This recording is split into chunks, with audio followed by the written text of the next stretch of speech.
যেমন সাধারণত 6টি কারণে আপনার বিড়াল পালন করা উচিত। 1 নাম্বার, বিড়াল যদি বাড়ির মধ্যে থাকে, আল্লাহ রসুল সাল্লাল্লাহু আলাইহি ওয়াসাল্লাম যেহেতু তিনি পছন্দ করেছেন, সুতরাং রসুল সাল্লাল্লাহু আলাইহি ওয়াসাল্লামের পছন্দের প্রাণী আপনার বাড়িতে আছে, মানে আল্লাহর রসুল যে প্রাণীটাকে পছন্দ করেছেন সেই প্রাণীটা আপনার বাড়িতে ফেরেশতা নিয়ে আসবেন। দ্বিতীয়ত, নবীজি সাল্লাল্লাহু আলাইহি ওয়াসাল্লাম যেহেতু পছন্দ করেছেন, আল্লাহর নবী যা পছন্দ করেছেন সেটা কিন্তু আল্লাহ পছন্দ করেন, তাহলে আপনাকেও সেটা পছন্দ করা উচিত।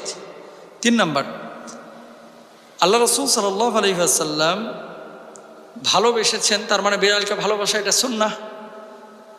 যদি আপনি বিড়াল ঘরের মধ্যে রাখেন, একটা সুন্নাহ পালন হবে। আবার আল্লাহ রসুল সাল্লাল্লাহু আলাইহি ওয়াসাল্লামের ভাষ্য অনুসারে ইসলামিক স্কলাররা যেটি বলছেন, বিড়ালের লালা অশুদ্ধ না, বরং বিড়ালের লালা বিশুদ্ধ।